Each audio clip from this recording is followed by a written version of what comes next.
नमस्कार, चौपाल चर्चा कार्यक्रम में आपका स्वागत है। मैं हूं आपके साथ सौरभ शर्मा।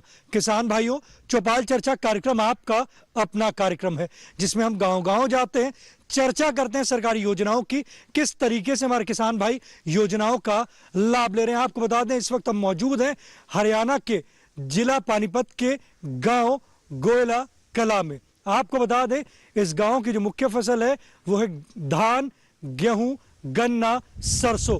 आइए चलते हैं चौपाल में।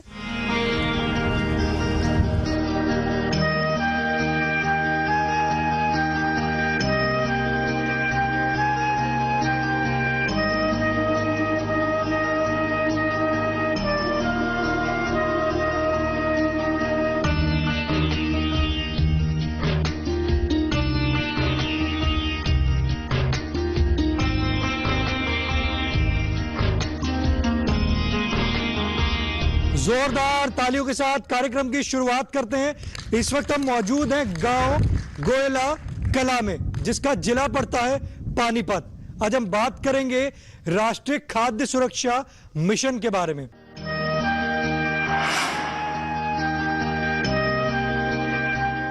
साथ ही साथ हम बात करेंगे फसल अवशेष प्रबंधन के बारे में।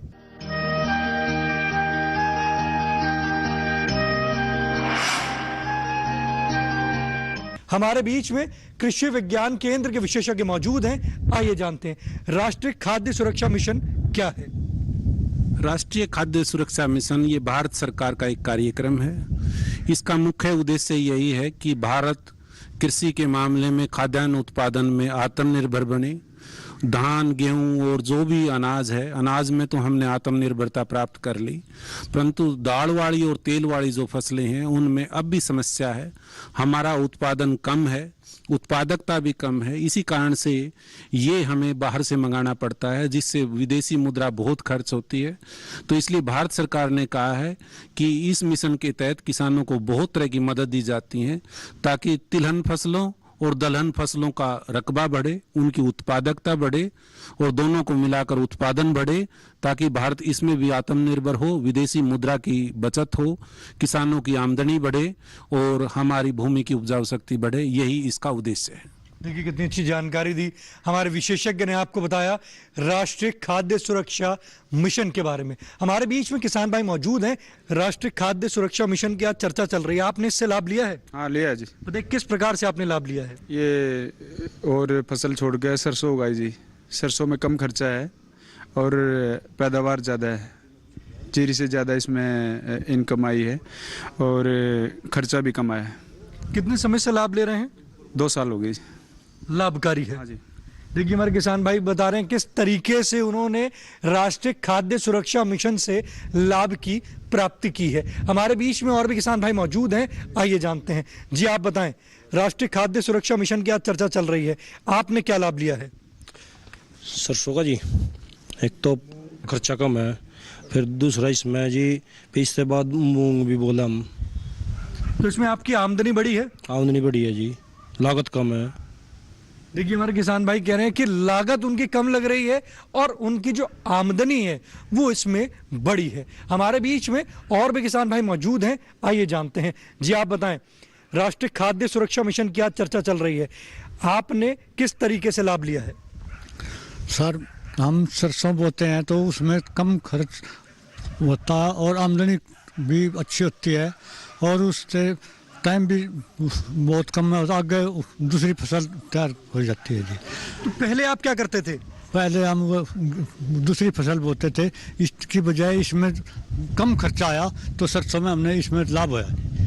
देखिए हमारे किसान भाई कह रहे हैं कि इसमें कम खर्चा आ रहा है और इसमें उनको लाभ की प्राप्ति भी हो रही है। हमारे बीच में और भी किसान भाई मौजूद हैं, आइए जानते हैं। जी आप बताएं, आपने किस तरीके से लाभ लिया है? कई साल तेजी गेहूं की और धान की फसल उगावा थे। अब की 2-4 साल तक सरसों की और मूंग उड़द की फसल लेने लगे। उसके बाद में फिर धान की हमने 3 फसल मिल जाए, बहुत अच्छी टाइम मिला है उन्हें और अच्छी पैदावारी मिला है। खाद की, पानी की बहुत बचत हुआ इसमें। लाभकारी है। हाँ जी, हाँ लाभकारी है। देखिए हमारे किसान भाई कह रहे हैं खाद की और पानी की अच्छी बचत होती है। वो कह रहे हैं राष्ट्रीय खाद्य सुरक्षा मिशन जो है लाभकारी है। हमारे बीच में और भी किसान भाई मौजूद हैं, आइए जानते हैं। जी आप बताएं, राष्ट्रीय खाद्य सुरक्षा मिशन की चर्चा चल रही है, आपने किस प्रकार से लाभ लिया है? हमने पहले जैसे गेहूं बोते थे तो उसकी बजाय हमने सरसों तैयार की है। सरसों में लागत भी कम है और पैदावार ज़्यादा है, उससे और पानी का भी खर्चा कम है और खाद का भी खर्चा कम है। उसके बाद हम उसमें मूंग की फसल भी कर सकते हैं, ठीक है, और फिर उसके बाद में धान की फसल, हम फसल ज़्यादा ले सकते हैं कम टाइम में और खर्चा कम हो सकता है। देखिए हमारे किसान भाई कह रहे हैं कम टाइम में ज़्यादा फसल ले रहे हैं और साथ ही साथ खर्चा भी कम हो रहा है, उनकी आमदनी जो है वो इसमें बड़ी है। चौपाल चर्चा कार्यक्रम में वक्त हो चुका एक छोटे से ब्रेक का। ब्रेक के बाद जानेंगे राष्ट्रीय खाद्य सुरक्षा मिशन से और भी लाभ।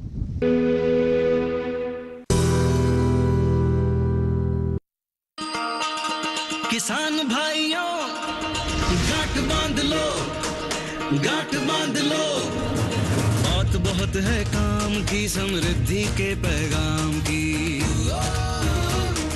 मिट्टी के मिजाज को समझो, मिट्टी के हर राज को समझो, मिट्टी की तुम जांच कराओ, मुफ्त सॉइल हेल्थ कार्ड ले जाओ। कभी मुनासिब बीज लगाओ, सही किस्म की खाद ले आओ, जितनी जरूरी उतनी डालो, सही मात्रा खुद पहचानो, इसको अपना मंत्र बना लो, मिट्टी की सेहत को जानो। बात बहुत है काम की, कम लागत अधिक वरदान की। किसान भाइयों गांठ बांध लो, आज ही मिट्टी की जांच कराएं, राज्य सरकार के कृषि अधिकारी से संपर्क करें और मुफ्त में सॉइल हेल्थ कार्ड पाएं। कृषि और किसान कल्याण मंत्रालय द्वारा किसान हित में जारी।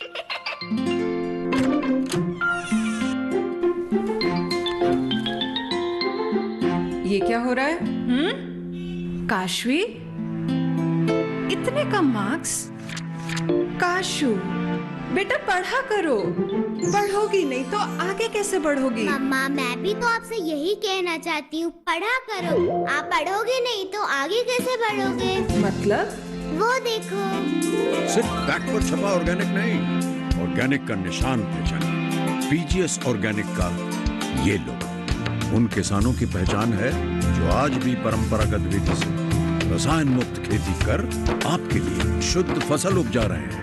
अब समझे मम्मा, अगर मैं प्योर ऑर्गेनिक फूड नहीं खाऊंगी तो अच्छे मार्क्स कहाँ से लाऊंगी? अच्छा बच्चों, जैविक खेती की इस मुहिम को आगे बढ़ाइए, शुद्ध ऑर्गेनिक अपनाइए।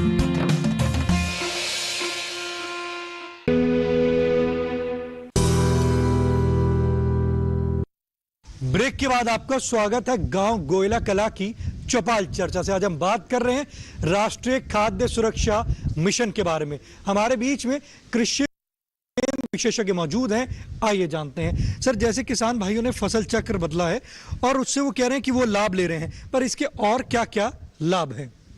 तो इस फसल चक्र में जब बदलाव आया, किसान ने गेहूं छोड़ के सरसों उगानी शुरू की। तो गेहूं की जो है बिजाई हमारी नवंबर माह में होती है, सरसों की बिजाई अक्टूबर में होती है और अक्टूबर के पहले हफ्ते में हम मानते हैं सबसे अच्छी। तो उसमें फसल चक्र में धान की किस्मों में भी बदलाव किसान ने किया। धान की किस्में जो है ना कम अवधि की चुनाव की, पहले लंबी अवधि की किस्में उगाते थे, उसमें पानी ज़्यादा लगता था, खाद ज़्यादा लगता था। किसान ने जैसे ही छोटी अवधि की किस्में लगाई तो जो रोपाई के लगभग 85 से 90 दिन में तैयार हो जाती है। ज़्यादा किस्में जैसे 1509 है, 1692 है और मोटी किस्मों में देखें तो PR 126 है। तो उसका एक एडिशनल लाभ हुआ, ये अतिरिक्त लाभ ये हुआ कि छोटी अवधि की जैसे ही किस्में किसान के पास आई और किसान में पॉपुलर हुई, बहुत बड़ा रकबा बढ़ा, तो पानी की बहुत भारी बचत हुई। अगर हमने धान की फसल अवधि को 1 महीना घटा दिया तो 4 से 5 जो सिंचाई की बचत हुई, और अगर पूरे जिले के हिसाब से जोड़े तो बहुत भारी पानी की बचत है। तो ये जो फसल चक्र बहुत टिकाऊ है। छोटी अवधि की धान की किस्में ली, उसके बाद सरसों ली, उसके बाद कोई मूंग ले रहा है, कोई खरबूजा ले रहा है, कोई चारे की फसल ले रहा है, कोई और सब्जी ले रहा है। किसान की आमदनी बढ़ी है और किसान ने इसको महसूस किया है। धान सिस्टम से हटाना चाहते हैं हम, हट नहीं पा रहा है, उसके अनेक कारण हैं, परंतु एक ये बहुत अच्छी जो मैं पहल कहता हूं, अगर धान की फसल अवधि घटा दी जाए तो उससे भी हमारा मकसद पूरा होता है। राष्ट्रीय खाद्य सुरक्षा मिशन का एक ये बहुत बड़ी अचीवमेंट है।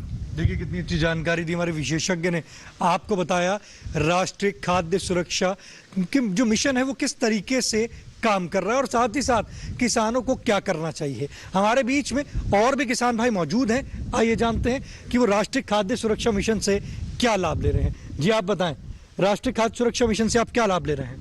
जी काफ़ी समय से हम इससे लाभ ले रहे हैं। सरसों बोते हैं, मूंग बोते हैं, एक कम समय की फसल है ताकि हमें इनसे अच्छा बेनिफिट होता है। उत्पादन अच्छा मिल रहा है, उत्पादन अच्छा है, ज़मीन की उपजाऊ शक्ति भी अच्छी रहती है और हम काफ़ी फसलें ले लेते हैं इनसे। हमारे किसान भाई कह रहे हैं कि जमीन की उपजाऊ क्षमता भी अच्छी होती है, कम समय में ज़्यादा उत्पादन ले रहे हैं, आमदनी भी इससे बढ़ रही है। जी आप बताएं, राष्ट्रीय खाद्य सुरक्षा मिशन की चर्चा चल रही है, आपने क्या लाभ लिया है?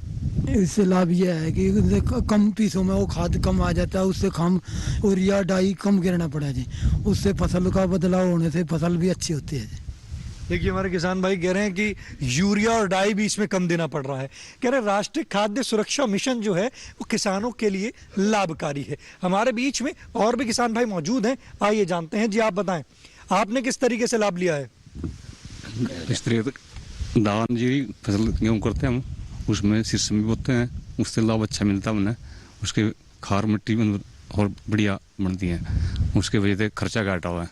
कितने समय से कर रहे हैं आप? दो कई साल से कर रही, काफी दिन चल रही, लाभकारी है। लाभकारी काफी दिन से रहे सिस्टम से कर रहे। देखिए हमारे किसान भाई कह रहे हैं कि काफी समय से कर रहे हैं और उनको उससे लाभ की प्राप्ति भी हो रही है। हमारे बीच में और भी किसान भाई मौजूद हैं, आइए जानते हैं। जी आप बताएं, राष्ट्रीय खाद्य सुरक्षा मिशन की चर्चा चल रही है, आपने किस तरीके से लाभ लिया है?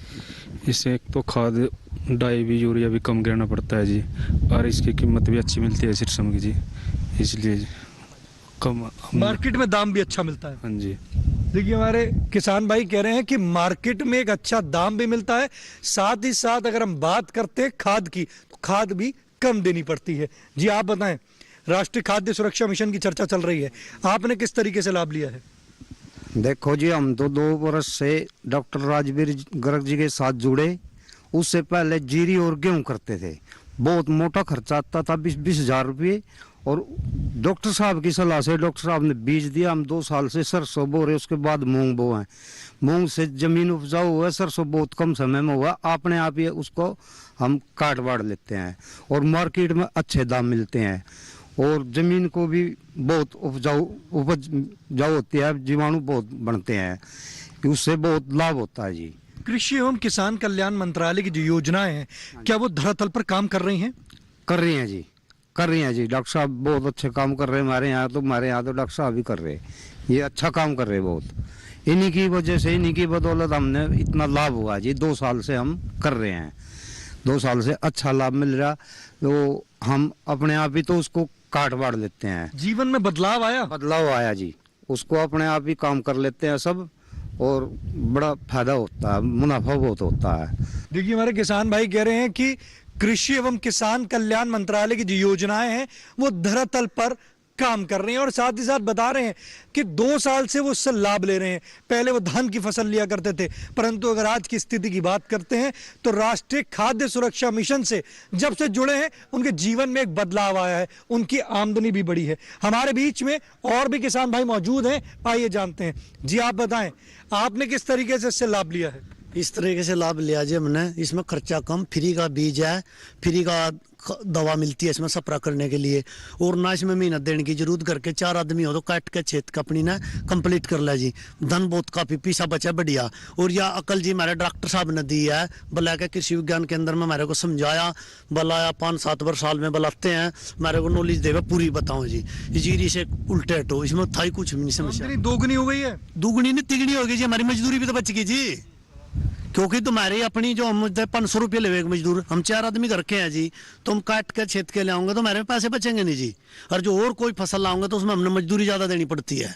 यह सबसे बड़ी समस्या। मूंग है जी, हम बाजार से 150 रुपये किलो लाते हैं, हम अपने घरों बोए हैं, बोए का चूंड के लिए सारे परिवार ने धंधा मिला, काम मिला, कम से कम 2 क्विंटल होगी तो कितने पैसे की होगी, उसके बाद और फसल बोलो तो हमने ज़्यादा लाभ होया जी डॉक्टर की वजह से, वो जाके अंदर की वजह से जाके इसने हमारे को कल समझाई। यहाँ से कोई भी नहीं आया था, हमने बेराइन था जी, जमुना के खतर में पड़े थे तो नॉलेज नहीं थी हमने किसी बारे में, इसके बाद हमने बेरा था गेहूँ खंडा के बो दिए। कितने समय से लाभ ले रहे हैं? हम लिया जी इसका 3 साल से लाभ। उससे पहले तो यार जी रीर गेहूं बोते थे, इनमें कोई लाभ नहीं था। देखिए हमारे किसान भी नहीं, कति फ्री की भी खेती है जी, कति फ्री की। देखिए हमारे किसान भाई कह रहे हैं कि फ्री की खेती है।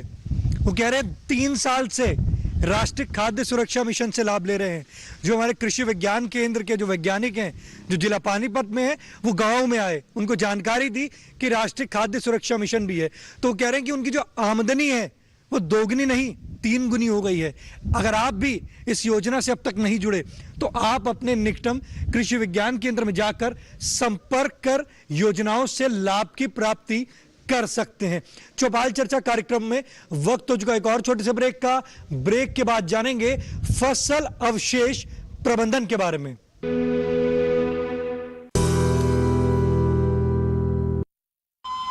अरे सुन तो। मुझे क्या सुनाना चाहते हो? जो सुनाओ मेरी सौतन को। किसको? अरे वही तुम्हारा मोबाइल फोन जिससे सुबह शाम दिन रात चिपके रहते थे और कहते थे किसान कॉल सेंटर से बातें हो रही हैं। अच्छा ये बात है। हाँ क्यों, क्या हुआ? अब बात नहीं होती क्या? अब तो झट से बात हो जाती है। ऐसा क्या? हाँ अब तो ज्यादा लाइनें और खास तकनीक के कारण खेती के माहिरों से तुरंत बात हो जाती है।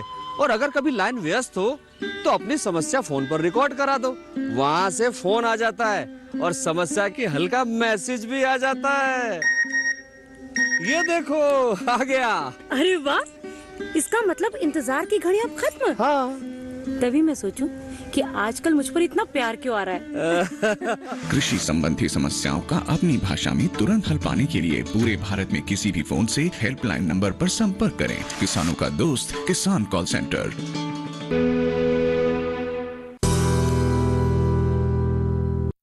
ब्रेक के बाद आपका स्वागत है कार्यक्रम चौपाल चर्चा में। ब्रेक से पहले आपने जाना था राष्ट्रीय खाद्य सुरक्षा मिशन से हमारे किसान भाई किस तरीके से लाभान्वित हो रहे हैं। अब हम बात करेंगे फसल अवशेष प्रबंधन के बारे में। हमारे बीच में कृषि विज्ञान केंद्र जिला पानीपत के विशेषज्ञ मौजूद हैं। आइए जानते हैं फसल अवशेष प्रबंधन क्या है।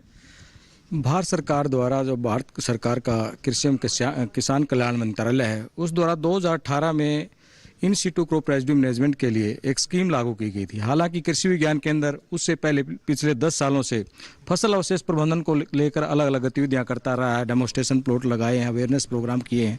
2018 के बाद हमारे पास काफ़ी बजट भी आया।